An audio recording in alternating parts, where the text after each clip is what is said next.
Il était une fois un jeune homme qui est né dans une famille. Vous n'êtes pas obligé de noter, hein, c'est juste pour écouter.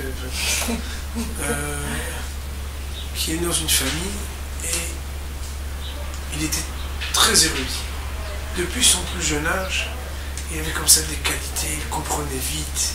Il était ce qu'on appelle harif, très agile dans son intelligence.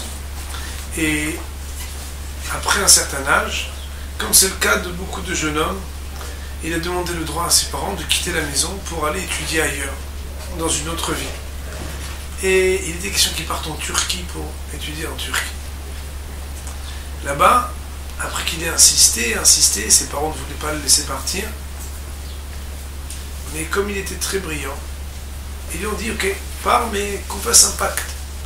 C'est beau qu'au bout d'une année, quoi qu'il arrive, au bout d'une année, tu reviennes ici à la maison et tu t'installes, marié ou non, auprès de nous. Tu es notre seul fils. Nous voulons que tu sois avec nous. C'est ainsi que ce jeune homme arrive en Turquie, dans une ville qui était une ville où il y avait une grande yeshiva, avec un grand rav. Le nom qui est ramené ici n'est pas un nom qui fait en tout cas résonner chez moi, même si ma grand-mère est née à Izmir. Je ne connais pas bien les villes de Turquie qui me font rappeler le nom de la ville qui est ramené ici. Là-bas, il rencontre un rosh yeshiva, il rentre dans une maison, dans une école talmudique, il étudie, et il est très harif, il se fait des bons copains. Et puis comme ça arrive dans les yeshivot, il y a des grandes couchures, des grandes questions. Il arrive qu'un jour, il y a une très grande question, et puis plutôt que d'aller manger et se reposer, lui, une belle question pareille, ça le laisse au Beth Midrash. Et il cherche, et il prie Hachem pour comprendre, et il lui tombe un petit papier avec la réponse à sa question. Incroyable, providentiel, Hachem me répond à mes questions dans la yeshiva. Il voit la réponse, exactement la réponse à sa question. Et il ne sait plus quoi faire, il se dit, qu'est-ce qui se passe? Les amis reviennent après manger, il leur dit, Raboutaï, Haverai, mes amis, regardez, j'ai la réponse, elle est tombée du ciel, Hachem m'a répondu. Et tous les copains qui rigolent, ben oui, Hachem t'a répondu. Mais pourquoi vous rigolez? Ben oui, parce que Hachem il répond beaucoup de fois. Quoi? Mais vous vous moquez de moi? Mais non, on sait qu'il y a un pétec, souvent qui tombe avec les réponses. De quoi vous parlez? Ça va, c'est bon, c'est pas la peine de... Mais dites-moi. Et là, après une insistance, il lui raconte qu'il y a une jeune femme qui est au-dessus, à l'étage au-dessus, la fille du Rav, très érudite, qui sait répondre à toutes les questions, qui laisse dans le flou tous les bahourim de la yeshiva. Et cette jeune femme, elle, très érudite, sait répondre à toutes les questions. Du Talmud, des poskim. Elle écrit des petits pétecs, des petits papiers, elle les jette pour aider les étudiants en difficulté.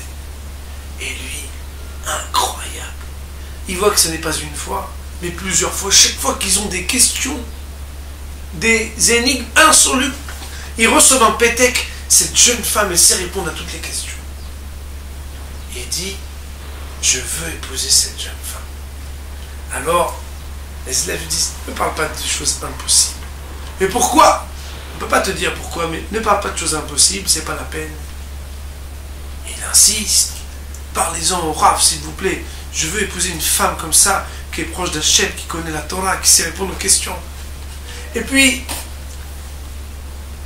ils ne lui font pas cas, il insiste, entre-temps, des nouveaux ptakim, des nouveaux papiers, non pas des mots d'amour, mais des mots de Torah, qui lui font grandir son amour pour cette jeune femme qu'il ne connaît pas, qu'il n'imagine pas. Tant il voit que cette personne-là est baignée dans la Torah. Il insiste, au point que les élèves lui disent, bon, tu veux vraiment? On va parler au Rav. Il parle au Rav et il dit, écoutez, Kvoda Rav, il veut absolument épouser votre fille. Le Rav dit, vous voulez me rajouter de la tristesse? Vous voulez me rajouter de la Rokmat Nefesh? Je suis pas déjà assez triste comme ça, laissez-moi tranquille. Mais non, Kvoda Rav, il a dit que quelles que soient les défauts de cette jeune femme. Il veut épouser cette jeune femme, elle est érudite, elle est baignée dans la Torah, il accepte toutes les conditions, il ne veut que épouser cette fille du Rav.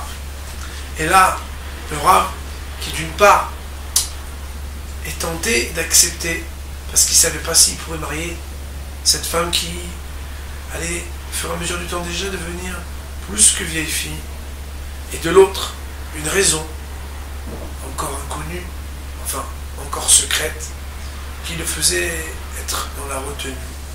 Il réfléchit, il en parle avec son épouse, et puis ils étaient déjà vieux. Il fallait se préoccuper de marier cette jeune femme. Qu'est-ce qu'on va faire d'elle? Ce bahour la veut, il la veut.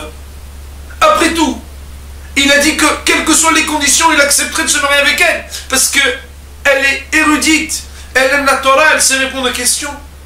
Organisons le mariage. Petit comité. Hopa. Cette jeune femme vient. Voilée, mais voilée complètement. D'ailleurs, c'est le minag chez certains hassidim. On voile totalement. Lui, il ne pose pas de questions. Fait les kiddushim, kedad vekadin. Il n'a pas encore vu le visage de cette femme. Mais comme il aime ce qu'elle représente.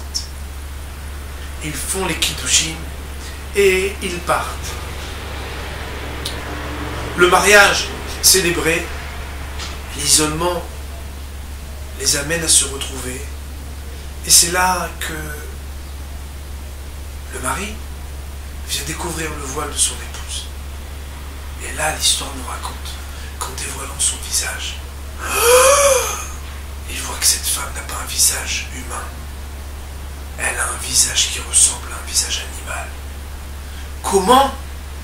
Oui, son corps est un corps de femme, mais son visage n'est pas un visage de femme. Un visage de BMA, un visage animal. Alors là, il recule, il ne veut pas l'approcher. Et elle pleure, lui dit, mais je t'en supplie, d'aime t'approcher de moi. Je suis ton épouse. Tu sais, tu as dit que tu voulais m'épouser, quelles que soient les conditions. Accepte donc que l'on se rapproche. Juste pour ce mariage, pour ce premier rapprochement. Puis après, ne me vois plus jamais. Mais si déjà j'ai eu cette joie que quelqu'un veuille bien se marier avec moi, jamais je n'aurais imaginé. Tout ce que tu as reçu comme takim chaque fois que tu avais des questions, tout ce que j'aime, cette Torah, c'est ce que tu aimais chez moi. Alors, accepte de t'approcher de moi. Et après qu'elle ait insisté, qu'elle pleurait, qu'elle était triste, il s'est approché d'elle. Ils se sont rapprochés dans l'intimité.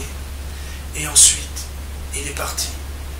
Elle l'a rattrapé et lui a dit, je t'en prie, laisse-moi au moins quelque chose de toi. Laisse-moi au moins quelque chose de toi. Tu es le seul homme qui a accepté de se marier avec moi. Et là, il lui a laissé son sceau, son hotemet, avec lequel il signe, son talit, son châle de prière et son sido, son livre de prière. Et il est parti très loin. L'histoire raconte que, pas plus de 3 mois après ce mariage, la femme a su que cette union fut féconde. Et que dans ce rapprochement tellement ponctuel, elle portait déjà la vie. Et donc, elle a été voir son papa et sa maman, et eux-mêmes ne la regardaient plus. Elle se masquait le visage, parce que eux-mêmes dénigraient et étaient mal à l'aise de cette réalité qui venait de leur union. Elle leur dit, vous savez, je porte une vie, Be'ezrat Hashem, bientôt je vais avoir un enfant. Alors, au bout de 9 mois, une naissance. Et elle ne voulait pas elle-même éduquer son enfant. Elle ne voulait pas que cet enfant souffre. De voir une mère, d'avoir une maman qui n'était pas comme les autres. Alors elle a déposé devant chez ses propres parents, donc chez les grands-parents de ce bébé. Le bébé est en train de pleurer. Elle est partie de loin, elle attendait de voir si quelqu'un allait lui ouvrir la porte. Les grands-parents, quand ils ont bien entendu compris de la date qu'il s'agissait du petit-fils, ils ont vu un enfant qui était tout blanc, tout beau, qui avait un visage normal. Extraordinaire! Akadosh Baruch Hu nous a graciés par sa miséricorde. L'enfant n'est pas comme sa maman. Il est beau, il est magnifique. Ils se sont occupés de lui. Ils lui ont trouvé une nourrice, quelqu'un qui l'allaite, quelqu'un qui s'occupe. Et la maman est restée loin, de côté, dans sa maison fermée. Les années passent, les années passent. Cet enfant grandit, et cet enfant est un prodige de l'étude de la Torah. Un génie. En classe, tout le monde sait qu'il sait répondre à tout. Mais les enfants, on sait comment ils sont. Ils sont des fois un peu durs entre eux. Puis une fois, par jalousie, il y a un enfant qui lui dit « Toi, de toute façon, t'as pas de père, t'as pas de mère !» Et là, l'enfant, et on sait, quand quelqu'un il nous touche un point sensible, même si on ne sait pas qu'il est vrai, alors on le ressent. Cet enfant, il est triste. Attention, c'est une histoire à suspense, faire très attention. Cet enfant, il est triste, il retourne voir ses grands-parents. Puis il commence à tilter, il commence à se dire « Mais ils sont quand même vieux pour être mes parents. Ils m'ont depuis toujours dit que c'était mes parents. » Il leur dit « Dites-moi la vérité. On m'a dit que j'ai pas de père, on m'a dit que j'ai pas de mère. Qui sont mes vrais parents ?» Et là, le grand-père qui lui dit « Mais de quoi tu parles? Tu rigoles, mon fils. Pas du tout. » Et là, il n'accepte pas. Un jour après l'autre, il continue, il les harcèle pour savoir quelle est la vérité. Qui sont mes parents? On m'a dit que j'ai pas de père, on m'a dit que j'ai pas de mère. Tu crois que mon père, il a ton âge? Et c'est comme ça que, au fur et à mesure qu'il insistait, ils ont craqué. Ils ont dit, écoute, on a décidé, avec ta grand-mère, de te dire la vérité. Nous ne sommes pas tes vrais parents. Nous sommes tes grands-parents. Ta maman, elle habite là-bas. Cet enfant, il était joyeux, il était heureux. Il n'a pas frappé à la porte pour rentrer. Il est rentré chez sa mère directement. Quand elle a vu qu'il l'avait vu, elle a couru pour se cacher le visage. Et lui de lui dire, maman, mais pourquoi tu te caches le visage? Mais mon fils, pourquoi tu m'as pas prévenu? Je peux pas me montrer à toi. Je suis pas normal, j'ai pas un visage d'une mère digne de ce nom. J'ai un visage qui n'est pas un visage de femme. Il lui a enlevé son masque, il lui a dit, maman, tu es ma mère, je t'aime. Il n'y a pas de femme ou pas femme, je m'en fiche. Il l'a pris dans ses bras, il l'a embrassé. Il était heureux de découvrir qui était sa mère. Il a vu sur cette table des livres, des livres, des livres, des livres de Torah, de Gemara, de Shulchan Aruch, de Poskim. Il a dit, maman, mais qui c'est ton mari? Qui c'est? Il y a un rav qui est venu étudier ici. Il dit, non, mon fils, Hachem m'a fait un cadeau. C'est que moi, je sais étudier la Torah. Je comprends la Torah, les Shulchan Aruch, les Poskim, depuis que je suis toute jeune. Il a dit, ah bon, montre-moi. Il a commencé à l'interroger. Et l'histoire nous raconte qu'il s'est installé, étudié jour et nuit avec sa mère. Torah, Gemara, Poskim, extraordinaire. Et il n'en revenait pas, c'est pas possible cette femme. C'est ma mère, elle connaît toute la Torah. J'ai plus besoin d'aller à la yeshiva, j'étudie. Mais bien entendu, ce qui l'intriguait, c'est que s'il avait une mère et qu'il l'avait découverte, il devait découvrir qui c'était son père. Alors, il a dit, maman, mais qui est mon père? Il a dit, changeons de sujet, mon fils. Mais qui est mon père? Change de sujet, je t'en supplie, ne me fais pas de peine. Qui est mon père? Dis-moi où il est, quel est son nom? Alors il lui dit, écoute, ton père, il a dû partir. Il habite dans telle ville. Il y a 3 choses qui lui appartiennent. Voilà ces 3 objets qu'il m'a laissés. Je ne sais rien de plus. Cela fait déjà 12 ans. Je ne sais rien de plus. Ce garçon part à la recherche de son père. Il arrive dans une synagogue dans la ville. Et il voit là-bas le rav de la ville. Un vieil homme. Une grande barbe blanche. Et là-bas, il fait sa tfila. Et il est tout de suite remarqué par le rav de la synagogue, qui voit un jeune homme encore très jeune, concentré, mitkavé dans les tfilotes. Et il voit là-bas qu'il a un beau châle de prière qui ne lui est pas inconnu. Il voit là-bas qu'il a un sidour de tfila qui ne lui est pas inconnu. Il s'approche de ce jeune homme. Il lui dit bonjour. Il discute avec lui, il se rend compte. Quel est ce personnage qui sait répondre aux questions, qui est éloquent, qui est précis, qui est haram? Il lui dit, qui est votre père? Et lui, il lui jette le nom de celui qui était le fils de ce rav. Il lui dit, fais voir ton sidour. Il voit le sidour de son propre fils. Il voit le talit de son propre fils. Mais ne sachant rien de cette histoire, car ce jeune homme qui était parti pour 1 an était revenu sans rien raconter de ce qui s'était passé, ne sachant lui-même peut-être même pas la fécondité de son union. Ce grand-père se dit, c'est pas possible. Il prend le sido, il prend le châle de prière et il va voir son fils. Et il lui dit, dis-moi, c'est à qui ce talit? C'est à toi. Et là, le fils, le père, enfin, celui qui est entre les deux, il lui dit, laisse-moi tranquille, ça fait déjà 12 ans, je ne sais pas ce que c'est ce talit. Et ce sidour non plus, tu sais pas ce que c'est? Ce sidour, c'est pas à toi, si c'est à moi. Et il lui dit, alors d'où il vient? Où tu l'avais laissé? Il lui dit, laisse-moi, papa, laisse-moi. Non, raconte-nous. Et c'est là qu'il doit raconter son histoire. Il raconte qu'il s'est marié et qu'il a dû quitter sa femme. Il dit, il y a quelqu'un qui veut te voir ici. Et quelqu'un qui est venu pour te voir.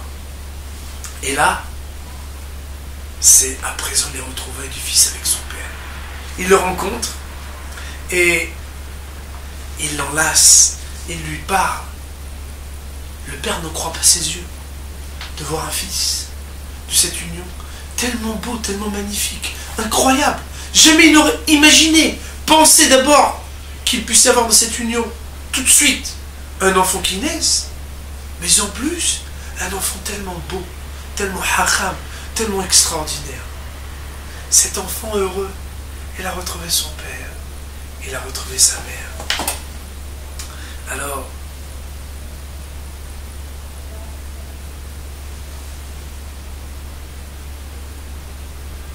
l'enfant, comme un fils, parle à son père, lui dit, papa, je suis venu te chercher pour que tu reviennes vivre avec maman. J'ai le droit d'avoir mes parents. Vous êtes mon papa et ma maman. Je suis venu te chercher pour que vous vous retrouviez avec maman. Alors,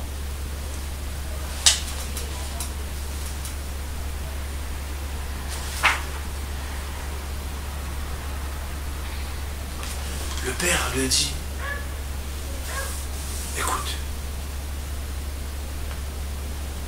je peux pas retourner là-bas. Je suis pas capable. Je suis très heureux de te connaître. Tu es mon fils, je t'aime. Reste avec moi ici. Mais je ne suis pas capable de retourner vivre avec ta maman. Son fils, il lui dit, papa, pardonne-moi. Mais tu peux pas. Tu peux pas te séparer. C'est ta femme. C'est ma maman. Vous vous êtes retrouvés, vous vous êtes mariés, et après tu l'abandonnes, tu t'en vas. Les grands-parents lui ont dit, c'est vrai, tu as marié une femme et tu la laisses comme ça, ne sachant bien sûr pas ce qu'il en était. Alors,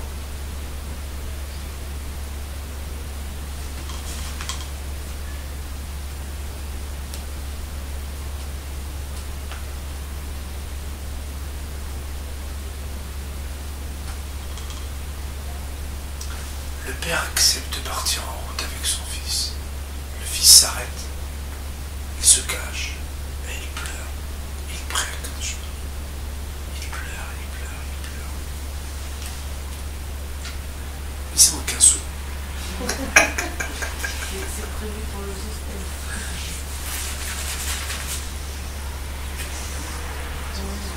فيعني الذي يمال بني لو خال عصوت تدبر محمد عيني يعني تصيب سعر بوشتي خدمتي بتشلو بتاعي وتيزو حاوز له واحد الصف دافا لو سال مش بعتو فيلوم لماز كينو زكنادو فيكون بلغ دالكم باش يمسر بيوتو بمساعدة الخيانة بتبلغ تبلغ كيشو 5 سنين. L'enfant est parti seul, c'est ce que l'histoire nous raconte. Il a retourné voir sa mère. Sur la route, il s'est arrêté pour prier. Il a pleuré à Kadjmalko. Dire Kadjmalko. Ma mère, elle a honte de se montrer à son mari comme ça. Parce qu'elle n'est pas belle. Parce qu'elle a un visage qui ne peut pas être apprécié par son mari. Déjà, elle ne sort pas de chez elle, elle ne voit même pas ses parents. Mais elle n'aura jamais la force d'affronter le regard de son mari. Je t'en supplie, Akadosh Baruch Hu, permets qu'on trouve un remède pour que ma mère elle retrouve le visage qu'elle doit retrouver.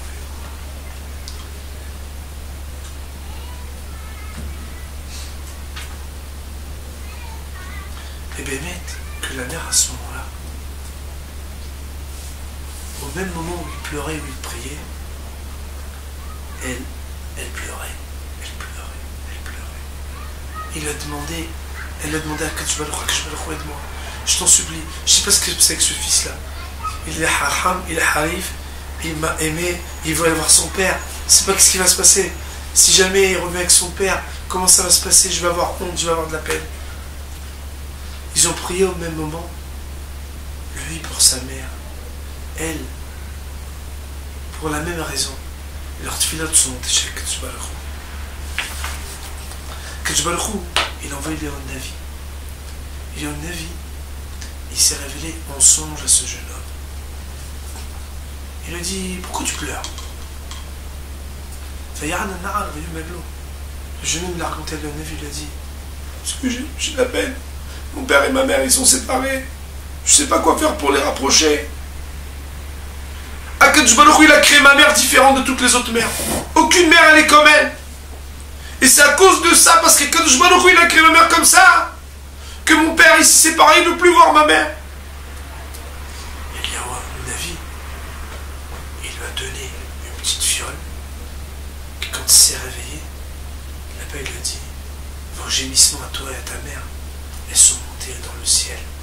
Hachem, il a entendu. Rachid, ta maman, dis-lui qu'elle se lave avec cette eau-là et qu'elle va être totalement guérie. Elle sera belle, belle comme une lune. Baraka Hama Meirat Ainaïn. Celui qui la verra, il dira, ah, quelle belle femme magnifique. Mais fais bien attention, que personne d'autre la voit, même tes grands-parents. Il n'y a que toi qui pourras la voir, et ton papa en premier. Et seulement après, alors, son papa et sa maman à elle, ils pourront la voir aussi, les grands-parents des deux côtés, et s'en réjouir. Le jeune homme, il se réveille, et il voit que non seulement il a rêvé de cette fiole, mais que quand il se réveille, la petite fiole est là à côté avec le remède. Alors, il a été joyeux, il a remercié Akadosh Baruch Hu. Il est arrivé dans sa ville, il a vu sa maman. Il a pleuré, il l'a embrassé, il l'a enlacé. Et elle est presque morte de voir qu'il est revenu. Parce qu'elle s'est dit, avec une mère comme ça, un père comme ça, jamais il va me revenir ce fils. Il est tellement beau, tellement gentil, j'étais heureuse, maintenant je ne vais plus jamais le voir. Et si peut-être je ne vais plus jamais voir mon fils. Et lui, il lui a dit, Imi maman, al-tifki, al-tanoudi. Ne pleure pas, ne sois pas triste. Hachem, il a vu ta tristesse. Hachem, il a vu comment tu avais de la peine. Hachem, il m'a dit que tu vas être heureuse, toi, avec ton mari. J'ai prié à Akadosh Baruch Hu et j'ai trouvé Akadosh Baruch Hu. On va maintenant s'approcher de papa. Mais d'abord, mais mon fils, comment on va aller? Tu as vu à quoi je ressemble? Non, non. Justement, d'abord, il va falloir que tu te laves avec quelque chose. Regarde cette petite fiole. Nettoie-toi et coche-toi le visage. À part moi et papa, personne ne doit te voir. Nettoie-toi le visage. Écoute-moi, tu verras que Akadosh Baruch Hu, il va nous aider. Et elle, le voir à moitié illuminé, elle a dit, celui-là, qu'est-ce que c'est cette histoire-là avec tout ce que moi j'ai vécu? Qu'est-ce qu'il me raconte que maintenant ça va? Et c'est comme ça, Béhémet. C'est comme ça, Béhémet. מיום שלחקת ממני שלא מנהלי ליבי לחוץ וליטל כי חשבתי כמת מיני רואי בחוץ נדדו ממני ולא ממכן עדת שיחת לחוץ כל גופר ואני רוצה שעתך ותכף הלך הביא לה מים והקליב והמנחי שכביתה רוחי משכבך. Il a lavé sa mère, elle s'est nettoyée le visage et après il a dit va te reposer. Elle s'est reposée. Quand elle s'est réveillée, elle était une autre créature, une beauté magnifique.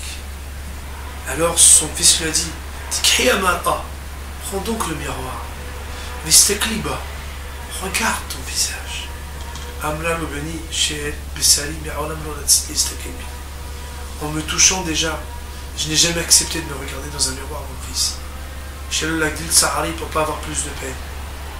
Il lui a dit, maman, Hane Panaïr, Zota Pa'am Ta'asiret Soni. Je t'en supplie, accepte ce que je te demande. Il a amené le miroir. Il a mis devant elle le miroir. Elle a vu qu'il était magnifique. Il a dit à son fils, qu'est-ce que tu m'as fait, mon fils? Il a dit, Imin, ma mère, je te quitte. Ne parle pas. Hachem Elokit Sitkira Aberonien. Hachem, il a vu notre détresse. À toi, à moi, à papa. Shama't Filaten, où il a écouté notre prière. Ataloucha, il s'appelle l'Achma Asa Hachem Agdol Vanva. Je ne peux même pas te raconter comment ça s'est passé. Comment que il m'a écouté. La seule chose qui va faire tout de suite, c'est qu'on aille tout de suite voir papa. Et c'est comme ça. Il a commencé à prier que tu vas le des prières pour personne.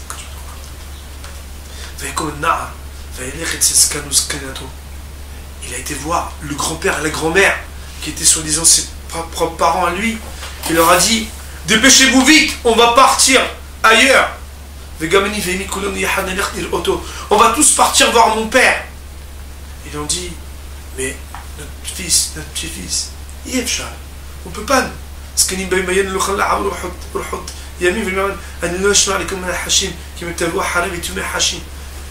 Arrêtez de dire des bêtises. Fatigué, pas fatigué, aucun prétexte. Vous devez tout de suite venir avec moi. Venez avec nous.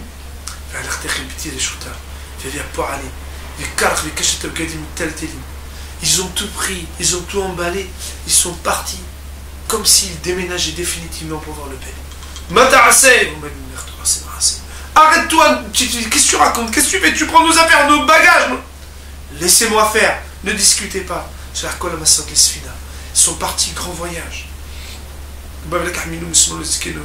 Il a pris, ils ont accompagné les grands-parents. Ils se sont dit, qu'est-ce qu'il a celui-là? Pourquoi tu es si pressé? Prends le temps.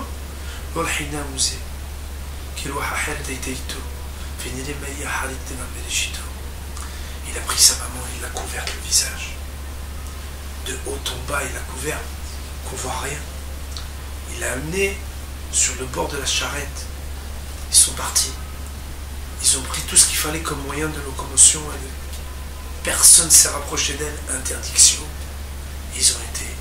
Quand ils sont arrivés proches de la ville du père, alors, il a d'abord fermé la porte où il y avait sa maman. Il est sorti, il a dit à son père, à ses grands-parents de l'autre côté, il dit, tout le monde doit venir maintenant pour nous recevoir.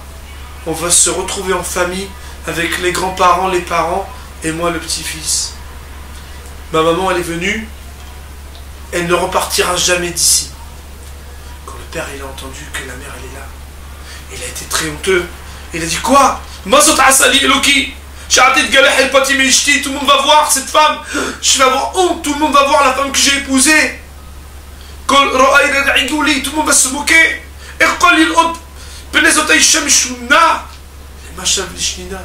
Comment je vais moi-même regarder cette femme que c'est mon épouse, qui a un visage tellement bizarre, moche.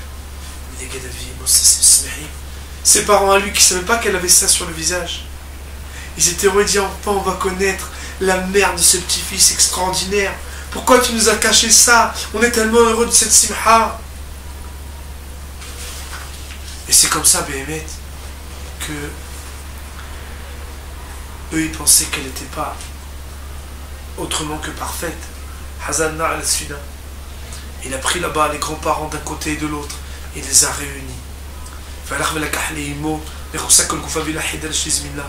شكون سبيستر حميم حموطي ومكشي من الغوطة فنان حميد كلمة تسلا بيمور لهم شي من بولي الحوش دورحا تين ما تشتي شي دعنا فإذا خدت la vie vers Marlo Yakim avis فيا فولي الأوت يشتو حمودا.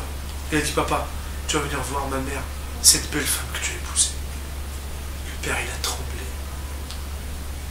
Il a dit laisse-moi, je t'en supplie, ne me prends pas avec toi. et dit, je suis obligé de te forcer. Viens voir cette femme. Tu vas voir. Tu vas lui parler. Tu vas la consoler. Tu vas lui dire que tu l'aimes. Tu vas lui dire qu'elle est belle. Et elle se dit, bon, qu'est-ce que je me fais? Comment je vais? Lui roule les vétas. Et Saïna Vaya Ota. Il en est dans cette chambre fermée. Il lui dit, regarde. Il a levé les yeux. Il a vu cette femme. Il a vu comme elle était belle. Un beau visage. Bemida Gidusha Vaish Mishtei Vayomer.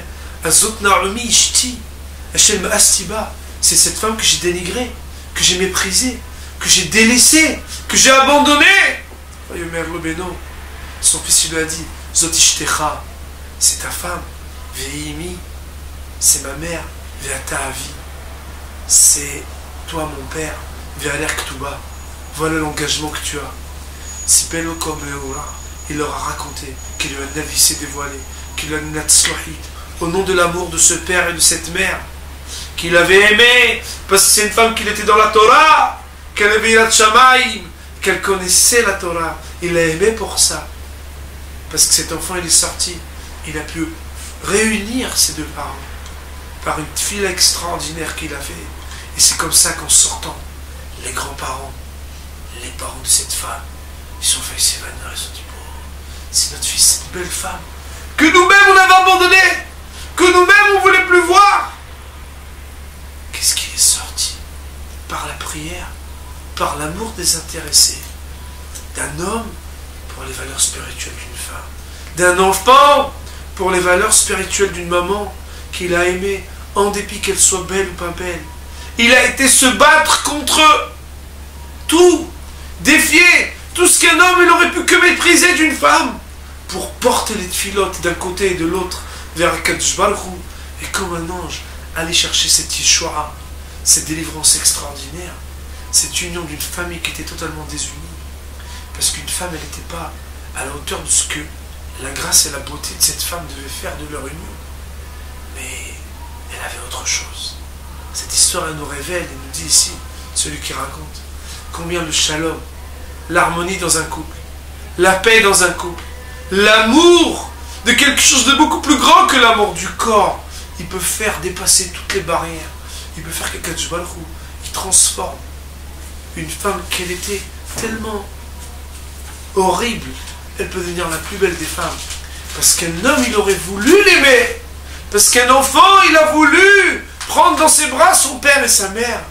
Et, bien entendu, la fin, c'est que ils vécurent heureux. Et un grand enfant.